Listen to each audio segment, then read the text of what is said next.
And welcome to SPMIS Academy. Today we will analyze important newspaper articles of 25th May 2021. Please note you can download the PDF version of today's newspaper analysis by clicking the link given in the comment section. You can also download April 2021 magazine from our website spmisacademy.com. You can also join our WhatsApp group through the link given in the description section for more study materials. This is the list of the topics that we will be covering from today's newspapers. The first article is taken from editorial segment. It is about fertilizer subsidy in India, and this topic is important from our syllabus paper 4 Indian economy point of view. तो current news क्या है, सबसे पहले ये देखते हैं. भारत सरकार ने एक तरह की फर्टिलाइजर जिसका नाम है डाई अमोनियम फास्फेट, इसके ऊपर सब्सिडी को 100% से भी ज़्यादा बढ़ा दिया, मतलब ट्वाइस से भी ज़्यादा सब्सिडी बढ़ा दिया भारत सरकार ने. To be very precise 137% subsidy बढ़ा दी है डाई अमोनियम फॉस्फेट पे. पहले इसके ऊपर सब्सिडी थी लगभग ₹511.55 per 50 kilogram bag. Now this subsidy has been increase to ₹1211.55 for per 50 kilogram bag. And this will lead to an additional cost of ₹14,775 crores for the government of India in the upcoming Kharif season alone. तो भारत सरकार ने इतना ज़्यादा subsidy बढ़ा दिया है die ammonium phosphate पे. तो समझते हैं कि आखिर इसके पीछे क्या कारण है, इतना स्टीप इंक्रीज क्यों किया गया है. तो इसको समझने के लिए हमें इंडिया की भारत सरकार की फर्टिलाइज़र सब्सिडी पॉलिसीज़ को समझना होगा. तो समझते हैं. तो फर्टिलाइज़र सब्सिडीज़ पॉलिसी को समझने के लिए पहले ब्रीफली समझ लेते हैं कि कौन कौन से तरह के फर्टिलाइज़र इस्तेमाल किए जाते हैं इंडिया के अंदर. तो देखिए, जो प्लांट्स होते हैं उनको अलग अलग तरह के न्यूट्रिएंट्स चाहिए होते हैं ग्रो करने के लिए. यहाँ पे आप देख सकते हैं there are different kinds of nutrients that plant needs to grow. लेकिन उनमें जो 3 न्यूट्रिएंट हैं, नाइट्रोजन, फॉस्फोरस और potassium, they are known as primary या मैक्रो न्यूट्रिएंट. ये बहुत इंपॉर्टेंट हैं, ये 3 बहुत इंपॉर्टेंट हैं. NPK इनको शॉर्ट में कहते हैं, नाइट्रोजन, फॉस्फोरस, पोटेशियम. ये है मैक्रो न्यूट्रिएंट या मोस्ट एसेंशियल न्यूट्रिएंट. उसके अलावा जो माइक्रो न्यूट्रिएंट्स हैं जैसे boron, manganese, chlorine, molybdenum, copper, zinc, these are also important but these 3 are very essential for plants to grow. That is why they are known as primary nutrients. और जो भी fertilisers बनते हैं इनमें इनकी मात्रा तो ज़रूर होती है. नाइट्रोजन, फास्फोरस या पोटेशियम बेस्ड फर्टिलाइजर्स बनते हैं because these are macro nutrient. जैसे हम रोटी या चावल तो खाते ही हैं, वैसे ही इनके लिए ये तो कम से कम बेसिक्स है. उसके ऊपर बाकी जो कुछ भी और मिला करके दे दें, that is a secondary thing. अब जो इंडिया में पॉपुलर फर्टिलाइजर्स हैं उनको देखते हैं. इंडिया में सबसे पॉपुलर फर्टिलाइज़र है यूरिया. यूरिया के बैग पे आप देखना इस तरह से लिखा रहता है 4600. इसका मतलब ये है कि यूरिया के अंदर नाइट्रोजन जो है वो 46% है, जबकि पोटेशियम और पोटास ये नहीं है, या पोटेशियम और फास्फोरस ये नहीं है. फास्फोरस भी 0 है, पोटेशियम भी 0 है. 4600. दूसरा जो सबसे पॉपुलर या यूज्ड फर्टिलाइज़र है हमारे देश में वो है डाई अमोनियम फास्फेट, DAP, जिससे रिलेटेड ये न्यूज़ आर्टिकल है. डाई अमोनियम फास्फेट पे लिखा रहता है 18460. इसका मतलब है कि nitrogen is 18%, phosphorus is 46% and K is यानी कि पोटेशियम इज़ 0 और ऑलमोस्ट नेग्लिजिबल. तो ये दोनों सबसे पॉपुलर फर्टिलाइज़र हैं. लेकिन इंडिया के अंदर जो हमारे सॉइल्स की कंडीशन है उसके हिसाब से हमें फर्टिलाइजर्स का रेशियो ये रखना चाहिए 4:2:1. NPK ये याद रखना, ये एग्जाम में काम आएगा. Desirable ratio of NPK is 4:2:1. Nitrogen 4 times डालो, फिर फॉस्फोरस 2 टाइम्स डालो और पोटेशियम 1 टाइम. मतलब अगर 4 किलोग्राम नाइट्रोजन डाल रहे हो तो 2 किलोग्राम फॉस्फोरस डालो और 1 किलोग्राम पोटेशियम का फर्टिलाइज़र डालना होगा. तो इससे इस डिजायरेबल रेशियो से एक बात तो पता चल गई कि नाइट्रोजन बेस्ड फर्टिलाइजर्स की सबसे ज़्यादा ज़रूरत है हमारे देश में, क्योंकि N सबसे ज़्यादा चाहिए. और ये जो यूरिया है ये प्योर नाइट्रोजन बेस्ड फर्टिलाइज़र, इसमें सबसे ज़्यादा नाइट्रोजन ही है. और इसी कारण से ये जो यूरिया है ये सबसे ज़्यादा इस्तेमाल किया जाता है हमारे देश के अंदर फार्मर्स द्वारा. It is the most used fertilizers by farmers in India. अगर पिछले साल का डाटा देखा जाए तो 350.42 लाख टन्स ऑफ यूरिया इस्तेमाल किया गया था लास्ट ईयर. और चूंकि ये इतना ज़्यादा इस्तेमाल होता है, इतना इम्पॉर्टेंट है यूरिया एज ए फर्टिलाइज़र, कि इसके लिए भारत सरकार की जो सब्सिडी स्कीम है वो थोड़ी अलग है. और बाकी सब के लिए अलग है। तो यूरिया के लिए जो सब्सिडी स्कीम का इस्तेमाल किया जाता है उसका नाम है कंट्रोल्ड सब्सिडी स्कीम। तो ये क्या है कंट्रोल्ड सब्सिडी स्कीम, इसको देखेंगे बाद में। जबकि जो डाई अमोनियम फॉस्फेट है ये सेकेंड मोस्ट यूज्ड फर्टिलाइजर है हमारे देश के अंदर बाय फार्मर्स। तो देखिए यूरिया जहाँ 350 लाख टन से इस्तेमाल हुआ, ये di ammonium phosphate 119 lakh ton से इस्तेमाल हुआ। ये सेकंड मोस्ट इंपॉर्टेंट है, बट फिर भी देखिए फर्स्ट और सेकंड में कितना ज़्यादा अंतर है। यही कारण है कि यूरिया के लिए पॉलिसी अलग है और बाकी सारे फर्टिलाइजर्स के लिए इंक्लूडिंग डाई अमोनियम फॉस्फेट के लिए पॉलिसी अलग है, जिसको हम लोग कहते हैं डी कंट्रोल्ड सब्सिडी स्कीम। तो ये दोनों कंट्रोल्ड सब्सिडी स्कीम और डी कंट्रोल्ड सब्सिडी स्कीम को एक एक करके समझते हैं। तो पहले यूरिया का सब्सिडी स्कीम समझते हैं, जिसको हम लोग कहते हैं कंट्रोल्ड सब्सिडी स्कीम। तो देखिए उसमें मान लीजिए कोई फर्टिलाइजर बनाने वाली कंपनी है, यूरिया फर्टिलाइजर बनाने वाली कंपनी है, उसका फर्टिलाइजर बनाने का खर्चा आया ₹450 kilogram for a 45 kg bag. तो ये 45 kg का इस तरह का बैग बिकता है, 45 kg का ये बैग बिकता है यूरिया का। तो उसका मान लीजिए कि बनाने का खर्चा इंक्लूडिंग इट्स प्रॉफिट, अपना प्रॉफिट वगैरह जोड़ करके इसने सोचा कि 450 रुपये में बेचूंगा तो मेरा फ़ायदा हो पाएगा, बाकी खर्चे निकाल करके भी। तो इसका 450 रुपीज़ पर बैग इसका मान लीजिए कॉस्ट है इंक्लूडिंग प्रॉफिट। इस बैग का कॉस्ट 450 रुपीज़ पर 45 kg बैग। अब ये फार्मर्स को बेचेगा, फार्मर से कितने रुपए लेना चाहिए इसको, 450 रुपीज़ लेना चाहिए इसको, लेकिन ये लेगा कितने रुपए, ओनली ₹242 फॉर पर 45 kg बैग। ये जो 242 जो प्राइस आया है MRP, ये कहाँ से आया है, this has been fixed by the government, सरकार ने फिक्स किया है। ये 45 kg का जो बैग है यूरिया का, इसको आप 242 रुपीज़ पर बैग से ज़्यादा महंगा नहीं बेचेंगे। तो बाकी फिर इनको तो नुकसान हो जाएगा इस केस में, ये क्या करें। तो ये जो फर्टिलाइज़र की कंपनियां हैं, फर्टिलाइज़र बनाने वाली कंपनियां, इनको डिफरेंस अमाउंट सरकार देती है। आपका खर्चा हुआ था 450 रुपये पर बैग का, आपको बेचने को कहा गया 242 रुपीज़ में, तो जो डिफरेंस है 208 रुपये का वो सरकार आपको देगी एज सब्सिडी। तो इन सारे कंपनियों को एज ए सब्सिडी वो डिफरेंस अमाउंट दे देती है सरकार, ताकि इनको कोई लॉस ना हो और फार्मर्स को सस्ते दामों पे फर्टिलाइज़र मिल जाए। अभी ये जो कॉस्ट है manufacturing cost, that might be different for different companies. किसी का हो सकता है 500 रुपया खर्च हो, क्योंकि कुछ कंपनियां जो हैं वो बाहर से इंपोर्ट करके ला करके बेचती हैं। तो अगर किसी का 500 रुपये खर्च है और MRP तो फिक्स्ड है 242, तो उस कंपनी को सरकार सब्सिडी देगी ₹258। तो मतलब सब्सिडी कीप्स ऑन वेरिंग। तो ये है कंट्रोल्ड प्राइसिंग स्कीम। इसमें कैसा है, MRP is fixed 242 rupees per bag, subsidy keeps on varying on the base of cost of production और इम्पोर्ट कॉस्ट। तो इम्पोर्ट करने का जो खर्चा हुआ, मान लीजिए कोई कंपनी इंपोर्ट करके बेच रही है, कॉस्ट ऑफ प्रोडक्शन का जो खर्चा हुआ वो अलग अलग कंपनियों के लिए वैरी करता है। तो इसी कारण से सब्सिडी भी वैरी करेगा, जिसका महंगा होगा उसको ज़्यादा सब्सिडी मिलेगा, जिसका सस्ता होगा उसको कम सब्सिडी मिलेगा। तो इसमें जो सबसे मुद्दे की बात है वो ये है कि impact of change in price is on the government. अगर मान लीजिए इसका बनाने का खर्चा बढ़ गया, किसी कारण से प्राइस बढ़ गया या इंटरनेशनल मार्केट में प्राइस बढ़ गया, कुछ भी कारण है और इसका प्राइस बढ़ गया, तो इसका असर फार्मर्स के ऊपर बिल्कुल नहीं पड़ेगा, क्योंकि MRP तो फिक्स्ड है, फार्मर्स को तो इतने में बिकना है। इसका असर पड़ेगा भारत सरकार की बजट पे, भारत सरकार का सब्सिडी एक्सपेंडिचर बढ़ जाएगा। So the change of price will have impact on the government. अब जरा समझते हैं डाई अमोनियम फॉस्फेट का जो प्राइसिंग स्कीम है, जिसको हम लोग कहते हैं डी कंट्रोल्ड प्राइसिंग स्कीम। अभी डाई अमोनियम फॉस्फेट के डी कंट्रोल्ड प्राइसिंग स्कीम में क्या होगा, ये फर्टिलाइजर बनाने वाली कंपनी है, इसने डाई अमोनियम फॉस्फेट फर्टिलाइजर बना करके फार्मर को बेचा।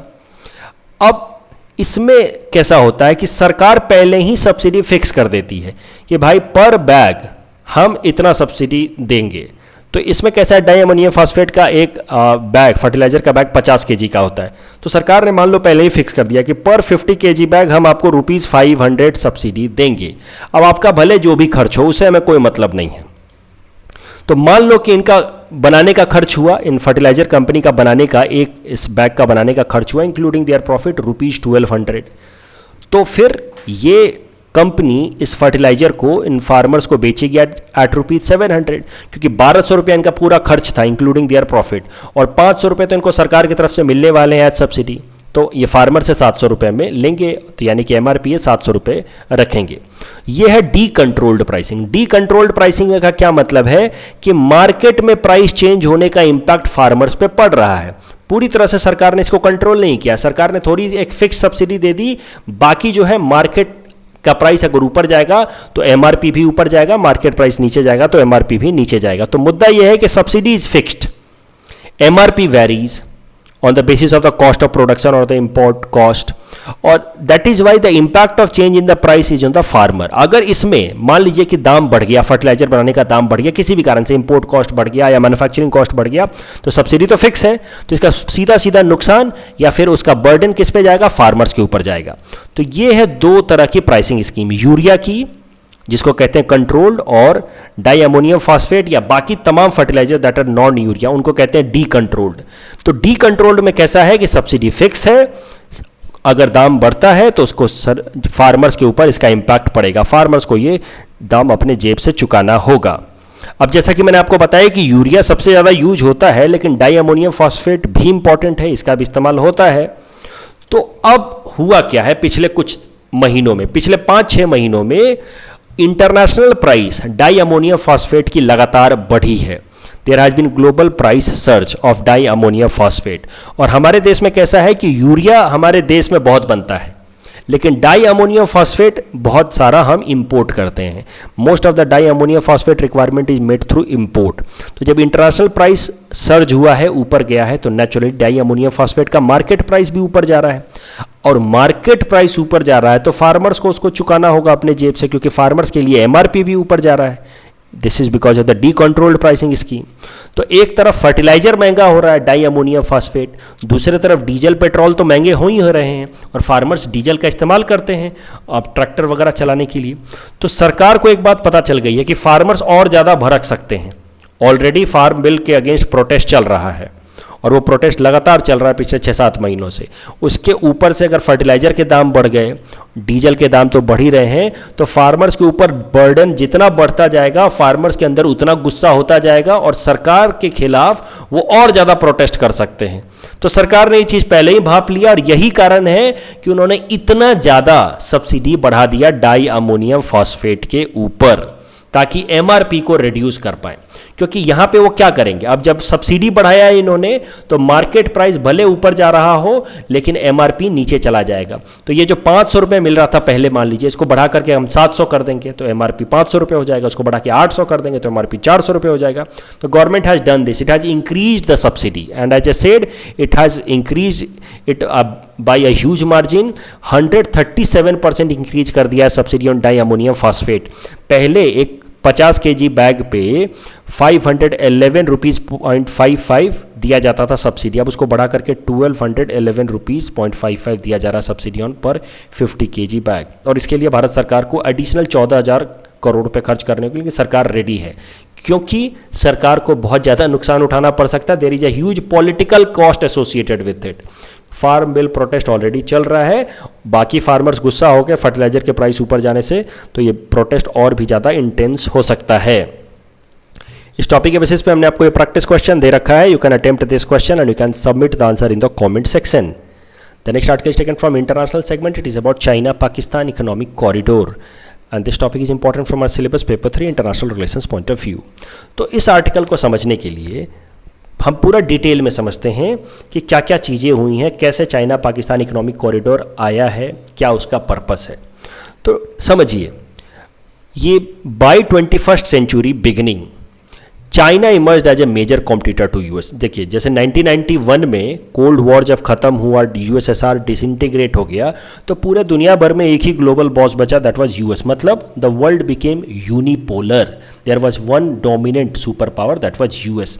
But by the beginning of 21st century China also started to emerge and assert its military and economic power. और अब लोगों को समझ आ गया था कि China will be the next super power who can compete against US. लेकिन चाइना की अपनी एक इनहेरेंट वीकनेस थी, जिसको उसको पता था कि इस वीकनेस के कारण वो बहुत ज़्यादा राइज नहीं कर सकता। वो इनहेरेंट वीकनेस थी जिसको नाम दिया गया है मलक्कन डायलेमा। तो क्या है मलक्कन डायलेमा, समझिए। देखिए, ये है स्ट्रेट ऑफ मलक्का, जिसके एक तरफ सिंगापुर है और दूसरी तरफ इंडोनेशिया है, एक narrow water body straight of Malacca. और चाइना का ज़्यादातर जो ट्रेड है, आपको तो पता है कि चाइना के ज़्यादातर इंपॉर्टेंट सिटीज उसके ईस्टर्न कोस्ट में बसी हुई हैं, और उसका ज़्यादातर जो ट्रेड है वो स्ट्रेट ऑफ मलक्का से होते हुए गुजरता है। और इनफैक्ट इंडिया की तरह चाइना के अंदर भी क्रूड ऑयल मिलता नहीं है। तो China is also energy deficit country like India. तो China also depends heavily on import of crude oil and other energy requirements from West Asian countries. तो उसका 80% तक जो क्रूड ऑयल है, एनर्जी नीड है, वो स्ट्रेट ऑफ मलक्का से होते हुए, सी रूट से होते हुए चाइना तक पहुंचता था। और चाइना के जो एक्सपर्ट्स हैं उन्होंने इसको नाम दिया मलक्कन डायलेमा। इनफैक्ट उनके प्रेसिडेंट ह्यू जिनताओ ने 2003 में इस वर्ड का इस्तेमाल भी किया, मलक्कन डायलेमा। उन्होंने खुद इस स्टेटमेंट को दिया, तो आप इसको फॉर्मली या ऑफिशियली लिख सकते हैं अपने पेपर में, मलक्कन डायलेमा। क्या है डायलेमा? डायलेमा मतलब होता है इंटरनेशनल रिलेशंस में थ्रेट। तो कैसे है थ्रेट कि देखिए ये जो एरिया है ना, इस एरिया में यूएस ट्रेडिशनली बहुत पावरफुल रहा है। क्यों? क्योंकि एक साइड में है फिलीपींस, थोड़ा ऊपर में है जापान। तो और Philippines has been colony of US, और बहुत सारे नेवल बेसेस जो हैं वो यूएस के फिलीपींस के हैं, ऊपर हैं। उसके अलावा Singapore is also a close ally of US. तो सिंगापुर में भी यूएस के अपने नेवल बेसेस हैं। तो इस कारण से एक तरफ तो यूएस बहुत पावरफुल है और दूसरे तरफ इंडियन ओशन में तो इंडियन नेवी पावरफुल है ही। और आप देखिए जैसे स्ट्रेट ऑफ मलक्का से आप बाहर निकलते हैं तो यहाँ है अंडमान निकोबार आइलैंड्स, और अंडमान निकोबार आइलैंड्स पे इंडिया ने अपना फर्स्ट ट्राई सर्विस कमांड बना लिया था। ट्राई सर्विस कमांड मतलब यहाँ पे इंडियन नेवी भी है, इंडियन आर्मी भी है, इंडियन एयरफोर्स का बेस भी है। तो इस कारण से इस एरिया को कहा जाता था आयरन कर्टन। ये सब टर्म्स मैं इसलिए बताता हूँ आईआर में, क्योंकि आईआर के आंसर्स बिना टर्म्स के अधूरे हैं, बिना टर्म्स के आपको नंबर नहीं मिलेंगे। तो एक तो मलक्कन डायलेमा कि भाई इतना यही रास्ते से हमारा सारा का सारा ट्रेड गुजरता है। एक तरफ यूएस है जो बहुत पावरफुल है, दूसरी तरफ इंडिया ने अंडमान निकोबार आइलैंड्स पे बना दिया ये tri service command iron curtain. Iron curtain यानी कि कभी भी इस रास्ते को बंद किया जा सकता है। जैसे कर्टन से कैसे ढक दिया जाता है किसी भी दरवाजे को, वैसे ही आयरन कर्टन है, मतलब किसी टाइम में इंडिया से अगर कन्फ्लिक्ट हो गया चाइना का तो इस रास्ते को बंद किया जा सकता है। दिस में चोक China's access through Malacca Strait, and this will lead to energy crisis in China, and that was named Malaccan dilemma, Malaccan threat for China। अब मलक्कन डायलेमा को रिजॉल्व करने के लिए चाइना क्या स्ट्रैटेजी लेकर के आया? वैसे तो कई सारे स्टेप्स लेकर एक इंपॉर्टेंट स्टेप लिया उसने इन 2013 when it brought belt and road initiative. इसी को कहते हैं one belt one road initiative also. तो बेल्ट एंड रोड इनिशिएटिव लेकर के आया। क्या है ये belt and road initiative? It is a series of massive infrastructure built by China, it in form of road, railways, pipeline, ports, and whose main objective is to connect China's eastern region with Europe and main market of Europe। देखिए इस series of road railways बनाया China ने। आपको मैंने जैसा कि बताया कि चाइना के जो भी इंपॉर्टेंट सिटीज़ हैं वो ईस्टर्न कोस्ट पे हैं, राइट, सिंस गोंजाओ से लेकर के बीजिंग सब इसी साइड में हैं। तो अब रोडवेज बनाया चाइना ने जो सीधा जाकर के स्पेन तक पहुंचेगा। रेलवे लाइन बिछाया चाइना ने, और इस तरीके से जो पुराना सिल्क रूट हुआ करता था जहाँ से सिल्क का ट्रेड होता था फ्रॉम चाइना टू यूरोप, उसको रिवाइव करने का कोशिश किया चाइना ने। इसीलिए इसको मैरीटाइम सिल्क रूट या silk and road belt initiative नाम से भी जानते हैं। तो ये तो लैंड पे इसने series of port, series of railway, series of roadway, series of pipelines बनाया लैंड के ऊपर, ताकि चाइना को ईस्टर्न प्रोविंस को वो कनेक्ट कर सके थ्रू यूरोपियन कंट्रीज। उसके अलावा उसने ओशन के अंदर भी सीरीज ऑफ पोर्ट्स बनाए, छोटे छोटे पोर्ट्स बनाए, कई सारे पोर्ट्स बनाए, यानी कि ओशन इंफ्रास्ट्रक्चर को भी उसने इंप्रूव किया ताकि ओशन के थ्रू भी, सी लाइन ऑफ कम्युनिकेशन के थ्रू भी यूरोपियन कंट्रीज के साथ कनेक्ट किया जा सके। क्योंकि आपको पता है कि दुनिया का 80% ट्रेड आज भी ओशन के थ्रू ही होता है। तो ओशन के अंदर भी इसने सीरीज ऑफ पोर्ट्स बनाए। अब इस सीरीज ऑफ पोर्ट जो इसने बनाए और इससे अपने आप को यूरोप से कनेक्ट किया, इसकी मदद से ही इसने अपना जो मलक्कन डायलेमा था उसको रिजॉल्व कर लिया। कैसे? मलक्कन डायलेमा मेनली क्या था कि उसको ज़्यादातर ट्रेड उसके गुजर रहे थे इस स्ट्रेट ऑफ मलक्का से। अब China is no longer dependent on strait of Malacca after belt and road initiative. कैसे? एक देखिए कैसे कितने सारे रोड रेलवेज बना दिए उसने जो डायरेक्ट इसको यूरोप से कनेक्ट करता है। और उसके अलावा जहाँ तक एक्सेस टू इंडियन ओशन की बात है कि इंडियन ओशन में चाइना कैसे एक्सेसिबिलिटी पाएगा, तो उसके लिए 2 स्पेसिफिक प्रोजेक्ट्स लाए गए। एक ये देखिए, इसको कहा गया China Pakistan economic corridor. It will connect Kashgar area of China to Gwadar port of Pakistan. तो अब इससे होगा क्या कि अगर मान लीजिए कि मलक्कन एरिया में कट डाउन कर भी दिया गया चाइना की एक्सेसिबिलिटी को, तो यहाँ से वो इंडियन ओशन के अंदर एक्सेसिबिलिटी पा लेगा थ्रू ग्वादार पोर्ट। दूसरा इसी तरह का प्रोजेक्ट है China Myanmar economic corridor CMEC। इसमें जो क्यूमिंग रीजन है चाइना का, उसको कनेक्ट किया गया है through port pipelines to Kyaukphyu port and Yangon port of Myanmar. तो अब चाइना को इंडियन ओशन से एक्सेसिबिलिटी से कोई नहीं रोक सकता। It is no longer dependent on Malaccan strait. अब उसकी शिप्स यहाँ पे आ सकती हैं और यहाँ से थ्रू दिस पाइपलाइन, ये सब में रोडवेज भी हैं, रेलवेज भी हैं, पाइपलाइन भी है, थ्रू दिस पाइपलाइंस वो अपना ऑयल को सीधा चाइना पहुंचा सकता है। So the point is that with help of these 2 major project China got direct accessibility to Indian Ocean and has resolved its Malaccan dilemma. जैसा कि मैंने आपको बताया चाइना पाकिस्तान इकोनॉमिक कॉरिडोर, जिसके बेसिस पे ये आर्टिकल भी है, उसके बारे में जरा देख लेते हैं। देखिए, it is a $62 billion project and it connects Jinjiang province of China. Jinjiang के अंदर भी एक जगह है कासकर, ये पूरा का पूरा प्रोविंस का नाम है जिनजियांग, उसमें एक शहर है कासकर, उसको कनेक्ट करता है through to the Gwadar port of Pakistan. इसके अंदर एक मेन इशू क्या है कि ये जो चाइना पाकिस्तान इकोनॉमिक कॉरिडोर है, it is moving through Pakistan occupied Kashmir region of India, POK वाला एरिया से गुजरता है।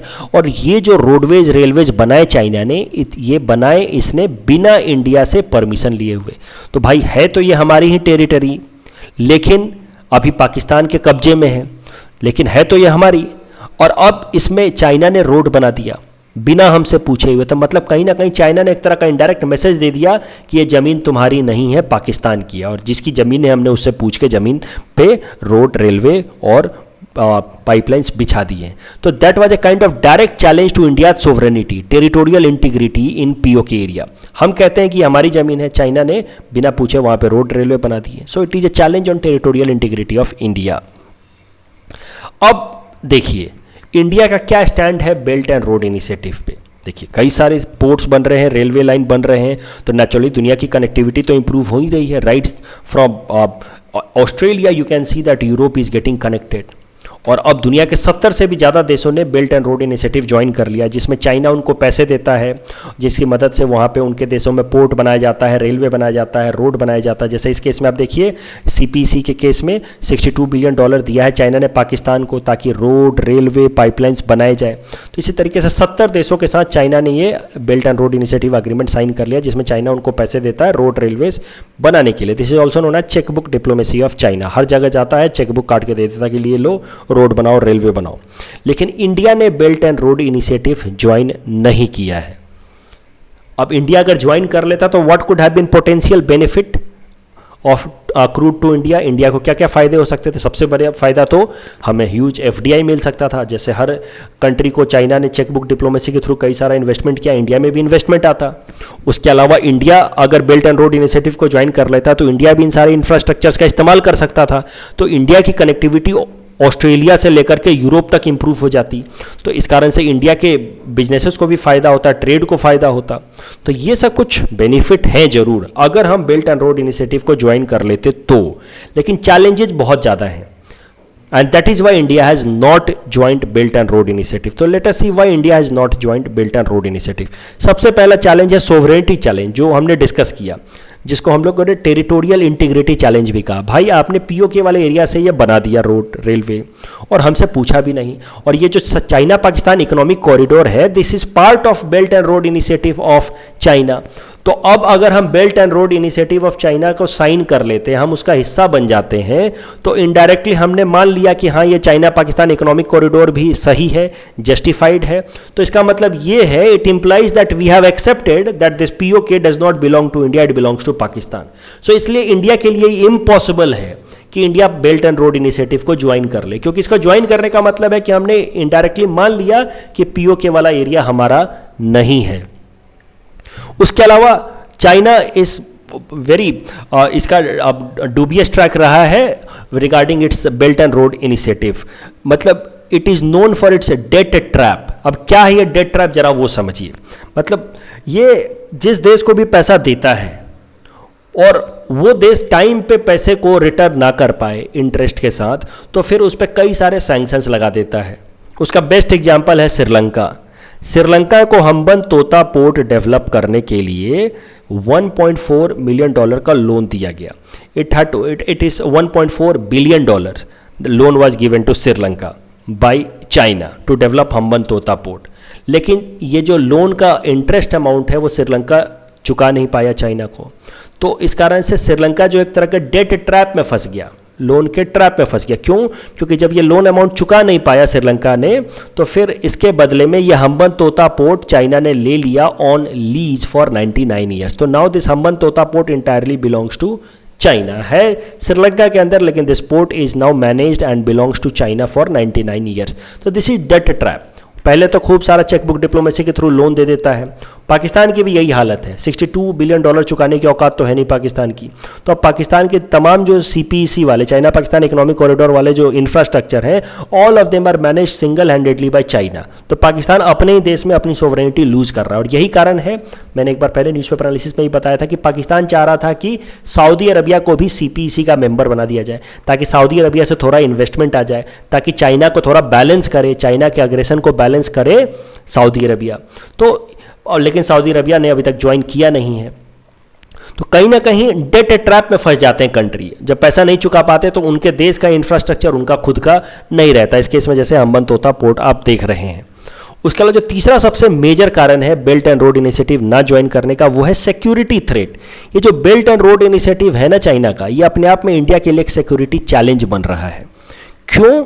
क्योंकि चाइना तो कह रहा है कि हम पोर्ट्स बना रहे हैं बिजनेस करने के लिए, ट्रेड करने के लिए, लेकिन कुछ दुनिया के एक्सपर्ट्स हैं, उनका ऐसा मानना है, सिक्योरिटी एक्सपर्ट्स, उनका ऐसा मानना है कि देखो चाइना ने in the name of belt and road initiative कितने सारे पोर्ट्स बना दिए हैं अलोंग कोस्ट ऑफ इंडिया। जैसे आप देखिए म्यांमार के अंदर क्याकफाओ पोर्ट, बांग्लादेश के अंदर चिटगोंग पोर्ट, हम्बनतोता पोर्ट तो अब चाइना के हाथ में ही है। उसके अलावा Male port of Maldives, Gwadar port of Pakistan, इतने सारे पोर्ट बना दिए हैं चाइना ने इंडिया के कोस्ट के along. That means India, China is trying to encircle India, India को घेरने की कोशिश कर रहा है। और इसको नाम दिया उन्होंने स्ट्रिंग ऑफ पर्ल्स। देखिए बाकी सब तो अभी इकोनॉमिक प्रोजेक्ट हैं, इसलिए वहाँ पे चाइना कुछ खास कर नहीं सकता, लेकिन हम्बनतोता पोर्ट पे तो एक बार चाइना ने अपने 2 नेवल शिप्स भी ला करके लगा दिए थे, क्योंकि हम्बनतोता पोर्ट तो चाइना को बिलोंग कर रहा है। तो अब सोचिए कि धीरे धीरे अगर ये सारे पोर्ट्स भी चाइना के हवाले चले गए पूरी तरह से, तो चाइनीज़ नेवी इन सब जगह पे आ जाएगी और इंडिया के लिए कितना खतरा बढ़ जाएगा। और एक बात आपको और जानना चाहिए कि अगर भले ये कॉमर्शियल पोर्ट्स भी हैं, चिटगोंग हो, क्याकफाओ हो, बट चाइना के जितने भी कॉमर्शियल शिप्स हैं ना, वो कभी भी नेवल शिप्स में कन्वर्ट हो सकते हैं। वो इस तरह से डिजाइन किए रहते हैं, उस पर सब वो तोप वगैरह वो लगा करके रखता है। तो मतलब ये है कि यहाँ पे चाइना के कॉमर्शियल शिप्स भी अगर घूम रहे हैं तो भी इंडिया के लिए एक सिक्योरिटी थ्रेट है। और इसको नाम दिया गया स्ट्रिंग ऑफ पर्ल्स, कि भाई चाइना आपके अलोंग, आपके कोस्ट के अलोंग इस तरह के पर्ल्स, मोतिया लगा रहा है in the form of ports and it is trying to encircle you. अगर कभी भी इंडिया और चाइना के बीच में कुछ कन्फ्लिक्ट हो गया तो चाइना इन सारे पोर्ट्स का इस्तेमाल कर सकता है इंडिया के ऊपर नेवल प्रेशर बनाने के लिए, इंडिया की सिक्योरिटी को चैलेंज करने के लिए। तो मुद्दा ये है कि ये जो बेल्ट एंड रोड इनिशिएटिव है चाइना का, चाइना तो यही कहता है कि इसका बस इकोनॉमिक सिग्निफिकेंस है, इसका और कोई मतलब नहीं है, स्ट्रैटेजिक गोल नहीं है, लेकिन कहीं ना कहीं स्ट्रैटेजिक थ्रेट जरूर डेवलप हो रही है इंडिया के against because of the series of ports being developed along coast of India. ये बिल्कुल उसी तरीके से है जैसे चेस में आप खेलते हैं। चेस में एक पार्टी ने मान लो अपना चेक बचा करके सामने वाले को चेक दे दे, वैसे ही पहले Malaccan dilemma was a kind of check over China. उसने अपना चेक बचाया through this belt and road initiative और इंडिया के ऊपर चेक दे दिया है in form of string of pearls. तो अभी अब इंडिया के ऊपर उल्टा सिक्योरिटी थ्रेट बन गया है because of this belt and road initiative. और चाइना का जो चेक था, यह सिक्योरिटी थ्रेट था in form of Malaccan dilemma, that has been resolved. अब करंट न्यूज़ काफ़ी सिंपल है, जिस कारण से ये आर्टिकल आया था वो हमारे एग्जाम पॉइंट ऑफ व्यू से इंपॉर्टेंट भी नहीं है, कि चाइना पाकिस्तान के डिप्लोमेटिक रिलेशंस के 70 साल पूरे हो गए हैं और इस ओकेजन पे उन्होंने एक जॉइंट स्टेटमेंट रिलीज किया है कि China Pakistan economic corridor does not have any strategic significance, it has just economic objective and India should not be apprehensive of it. इससे डरना नहीं चाहिए और इंडिया को ज्वाइन करना चाहिए। स्टेटमेंट रिलीज किया, ऑफकोर्स किसी काम का नहीं है एग्जाम पॉइंट ऑफ व्यू से। इस टॉपिक के बेसिस पे हमने आपको practice question, mains practice question दे रखा है, you can attempt this question. अब आप देखिए यहाँ पे इस क्वेश्चन में जो कुछ भी मैंने पूछा है आज के डिस्कशन से आप इस क्वेश्चन को आराम से अटेम्प्ट कर सकते हैं इन 200 words. The next article is taken from again international segment. It is about India-Israel 3-year program. This topic is important from our syllabus paper 3 international relations point of view. तो current news क्या है? Israel और India ने मिल करके agriculture field में अपने cooperation को आगे ले जाने के लिए 3-year वर्क प्रोग्राम साइन किया है। तो देखिए थोड़ा बैकग्राउंड समझिए, इजराइल को देखिए। इजराइल पूरी तरह से डेजर्ट कंट्री है, मतलब वहाँ पे फ्रेश वाटर मिलता ही नहीं है, बहुत कम अमाउंट में फ्रेश वाटर मिलता है। इनफैक्ट एक ही नदी है यहाँ पे, आप देखिए जॉर्डन नदी, जो यहाँ पे सी ऑफ गैलीलियो, या आपको दिख रहा सी ऑफ गैलीलियो, यहाँ से होते हुए जॉर्डन नदी गुजरती है जो थोड़ा बहुत फ्रेश वाटर लाती है इजराइल के अंदर। लेकिन इसके अलावा इजराइल के पास फ्रेश वाटर का कोई भी सोर्स नहीं है। लेकिन इजराइल टेक्नोलॉजिकली इतना एडवांस्ड देश है कि उसने दुनिया की सबसे developed water recycle technology develop कर ली है और ओशन का पानी वो काफ़ी आसानी से रिसाइकल करता रहता है। और उसके अलावा वाटर यूज एफिशिएंसी में भी इजराइल ने काफ़ी ज़्यादा अपने आप को अपग्रेड कर लिया है। तो अब इंडिया इजराइल से बहुत ज़्यादा मदद लेता है in different fields as far as water use efficiency is concern, क्योंकि हमारे देश में भी वाटर स्कैरसिटी बढ़ती जा रही है और इजराइल वाटर यूज एफिशिएंसी में सबसे डेवलप्ड कंट्री है। तो अब इजराइल और इंडिया की कोऑपरेशन हो रही है in field of water use efficiency. In fact हमने 1993 में से ही इजराइल के साथ बायलैटरल रिलेशन शुरू कर दिए थे as far as agriculture sector is concern, और एग्रीकल्चर के अंदर भी इरिगेशन सेक्टर इज कंसर्न। उसके बाद तो पहला प्रोजेक्ट जो इंडिया और इजराइल ने वाटर यूज एफिशिएंसी के फील्ड में लॉन्च किया दैट वाज इन 2008, और अब तक total 4 project water use efficiency के डायरेक्शन में लगाए जा चुके हैं between India Israel in a collective manner. अब ये जो करंट प्रोजेक्ट है this will be 5th water project between India and Israel. इसका नाम है, इस प्रोजेक्ट का जो 5वां प्रोजेक्ट अभी लॉन्च किया गया है उसका नाम है Indo Israel village of excellence, villages of excellence. इसमें क्या होगा कि 75 विलेजेज को आइडेंटिफाई किया गया है अक्रॉस 8 स्टेट्स। इन 75 विलेजेज में एक मॉडल इकोसिस्टम बिल्ड किया जाएगा। एक इस तरह का इकोसिस्टम बिल्ड किया जाएगा जहां पे वाटर यूज एफिशिएंसी बेहतर तरीके से हो, कोई भी पानी बर्बाद ना हो और पानी का बेस्ट से बेस्ट इस्तेमाल हो। वो करके दिखाएंगे इजरायली कंपनियां with help of their technology in 75 villages. इसके लिए 13 अलग अलग सेंटर्स लगाए जाएंगे इन दीज 8 स्टेट्स। फोकस होगा on modernising agriculture infrastructure, capacity building, market linkages. तो ये सब करके दिखाएंगे under this new project Indo Israel village of excellence project. यही है, ये प्रोजेक्ट 3 साल के लिए है, इसीलिए इसको नाम दिया गया है इंडिया इजराइल 3-year प्रोग्राम। अब इसका इस्तेमाल कैसे करेंगे आंसर राइटिंग में? देखिए, अगर कभी भी सवाल आ जाए significance of Israel for India, तो वहाँ पे आप लिख सकते हैं कि इजराइल, बाकी सब तो उसका स्ट्रेटेजिक सिग्निफिकेंस तो आप लिख ही सकते हैं, लेकिन साथ ही साथ आप ये भी लिख सकते हैं कि इजराइल पे बहुत ज़्यादा डिपेंड करता है India as far as water use efficiency is concern, because Israel is a highly developed state as far as water use management is concern. इस टॉपिक के बेसिस पे हमने आपको एक प्रैक्टिस क्वेश्चन दे रखा है। You can attempt this question and you can submit the answer in the comment section. The next article is taken from economy segment. It is about record FDI inflow in India. This topic is important from our syllabus paper 4 Indian economy point of view. तो current news काफ़ी सरल है। India के अंदर इस साल यानी जो बीता हुआ साल है 2020-21 वाला, उसमें रिकॉर्ड FDI इनफ्लो आया है। इनफैक्ट $81 बिलियन का इनफ्लो आया है, that is 10% higher than last years FDI inflow. जो पिछले साल था वो था $74 बिलियन, 2019-20 में था $74 बिलियन, वो अपने आप में रिकॉर्ड था। और उससे 10% ज़्यादा इस साल यानी कि जो बीता हुआ साल है 2020-21 वाला, उसमें हमें FDI मिला है। टोटल $81 बिलियन का FDI मिला है इन 2020-21। तो आप देखिए कि पिछले 7-8 सालों में लगातार हमारा FDI बढ़ रहा है, लगातार बढ़ रहा है। तो क्या कारण हो सकते हैं FDI लगातार कंसिस्टेंट तरीके से बढ़ने के पीछे? तो कुछ इंपॉर्टेंट फैक्टर्स देखते हैं that has led to rise in FDI in India. देखिए, भारत सरकार ने एफडीआई नॉर्म्स को बहुत कंसिस्टेंट तरीके से रिलैक्स करना शुरू कर दिया है। कई सारे डिसीजंस लिए गए हैं एफडीआई नॉर्म्स को। ये बाहर से जब कंपनियां आती हैं इन्वेस्ट करने के लिए तो उनके ऊपर रिस्ट्रिक्शन रहता है, कई सारे सेक्टर्स उनके लिए ओपन नहीं होते, कई सारे सेक्टर्स में वो 49% से ज़्यादा इन्वेस्ट नहीं कर सकते। इस तरह के लिमिटेशंस थे, उन लिमिटेशंस को धीरे धीरे कम करना शुरू कर दिया भारत सरकार ने। For example, India is allowed 100% FDI in single brand retail through automatic route. Automatic route मतलब किसी से परमिशन लेने की जरूरत नहीं, आइए बस इन्वेस्टमेंट कीजिए, बिजनेस कीजिए।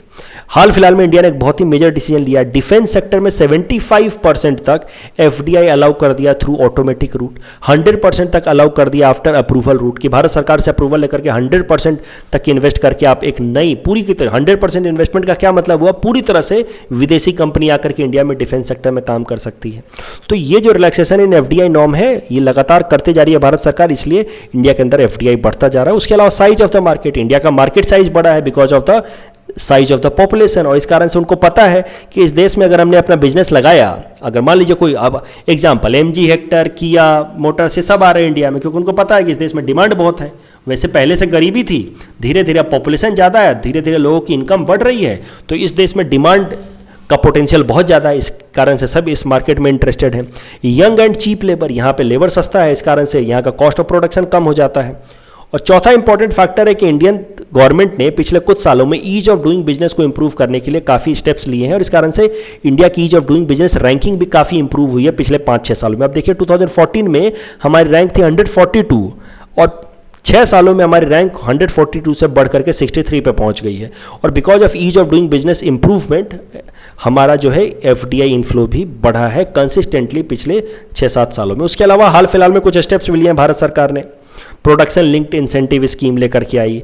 और एक और फैक्टर है, देखिए चाइना के अंदर, और ये चाइना का इमेज बहुत खराब हुआ है आफ्टर दिस पैंडेमिक, और कई सारी फॉरेन कंपनियां जो हैं वो चाइना से, जो एमएनसी जो चाइना में अपना उनका मैन्युफैक्चरिंग यूनिट था वहाँ से वाइंड अप करके वो बाहर निकल रही हैं, और इंडिया उनके लिए नेक्स्ट बेस्ट डेस्टिनेशन है in order to make investment, और इस कारण से भी इंडिया के अंदर एफडीआई बढ़ रहा है। अगर एफडीआई की बात की जाए परसेंट ऑफ एफडीआई की, तो 2-3 दिनों पहले मैंने आपको बता दिया था न्यूज़पेपर एनालिसिस में कि सबसे ज़्यादा एफडीआई आता है सिंगापुर से, फिर यूएस से, फिर मॉरिशस से। और अगर डाटा देखा जाए तो सबसे ज़्यादा एफडीआई अगर जिस स्टेट में गया है वो स्टेट है Gujarat. In our segment, most probable prelims topics for upcoming UPSC, today we will cover topic number 216 to 220. Topic number 216 is about International Labour Organization. It was created in 1919 as a part of Treaty of Versailles. It is the only tripartite UN agency which brings together the government, employers and the workers. इसके अंदर total 8 conventions हैं, together they are known as fundamental या human rights convention, forced labour convention number 29, abolition of forced labour convention number 105, equal remuneration convention number 100, discrimination employment occupation convention number 111, minimum age convention 138, worst form of child labour convention 182।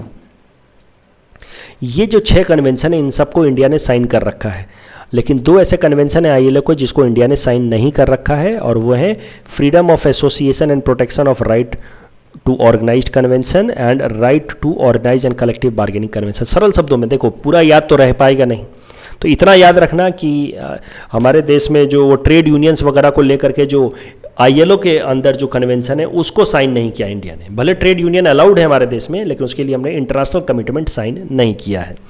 इस topic के basis पे ये practice question दे रखा है, please attend this question and you can submit the answer in the comment section. Topic number 217 about coastal regulation zone. तो under section 3 of environment protection act coastal regulation zones are declared. तो coastal area के around coastal regulation zone declare कर दिए जाते हैं ताकि वहाँ पे कोई कंस्ट्रक्शन, रोड, रेलवेज, इंडस्ट्रीज या बिल्डिंग ना बनाई जा सके। अलग अलग तरह के कोस्टल रेगुलेशन जोन होते हैं, मान लो मरीन एरिया है या सी एरिया है, इसके बेसिस पे कोई पॉन्ड वाला एरिया, इसके बेसिस पे 4 तरह के कोस्टल रेगुलेशन जोन होते हैं। Coastal regulation zone 1, 2, 3, 4। Coastal regulation zone के जो रूल्स हैं वो यूनियन एनवायरमेंट मिनिस्ट्री तय करती है, लेकिन इसको इंप्लीमेंट करने का काम जो है स्टेट गवर्नमेंट्स करती है through coastal zone management authorities. Please attempt this question based on this particular topic. Topic number 218 is about International Civil Aviation Organization. It was founded and directed by 193 national governments to support diplomacy and cooperation in air transport. सरल शब्दों में air transport के अंदर एक दूसरे में coordination बना के रखने के लिए इंटरनेशनल सिविल एविएशन ऑर्गेनाइजेशन को बनाया गया है अंडर शिकागो कन्वेंशन ऑफ 1944। इसमें मुद्दे की बात यह है, इंपॉर्टेंट बात यह है कि ICAO standards never supersede the primacy of national regulatory requirements. इसका मतलब यह है कि अगर इंडिया ने अपने यहाँ पे फ्लाइंग के लिए, अपने यहाँ पे सिविल एविएशन के लिए अगर कोई स्टैंडर्ड सेट कर रखा है तो ICAO का स्टैंडर्ड जो है वो इंडियन स्टैंडर्ड के ऊपर नहीं माना जाएगा। अगर इंडिया के एयर जोन में फ्लाई करना है तो इंडिया के ही स्टैंडर्ड्स मानने होंगे, ICAO के स्टैंडर्ड्स नहीं माने जाएंगे। That is the meaning of ICAO standards never supersede the primacy of national regulatory requirement. Please attempt this question based on topic number 218. Topic number 219 is about international science council. It is an NGO with unique global membership that brings together 40 international science unions association and over 140 national and regional scientific organizations including academies and research council. It was created in 2018 as a result of merger of International Council for Science and International Social Science Council. Please attempt this question based on topic number 219. Topic number 220 is about World Intellectual Property Organization. It is created as a result of World Intellectual Property Organization Convention that was signed in 1967. It has 193 member states. World Intellectual Property Organization seeks to promote the protect intellectual property throughout the world. WIPO became a specialized agency of United Nations in 1974. Please attempt this question based on topic number 220. This is the answer of question number 211 to 215 that we are given in yesterday's newspaper analysis. Today's question can be attempted by students and you can submit the answer in the comment section. We will be sending answer of these questions in tomorrow's newspaper analysis. कल जो हमने practice question दिया था उसका answer देख लेते हैं. Which of the following is a mixed cultural site in India? Answer is Kanchenjunga National Park. And name of the cyclone Taute has been given by option B, Myanmar. That's all from our side for today. Thanks for watching.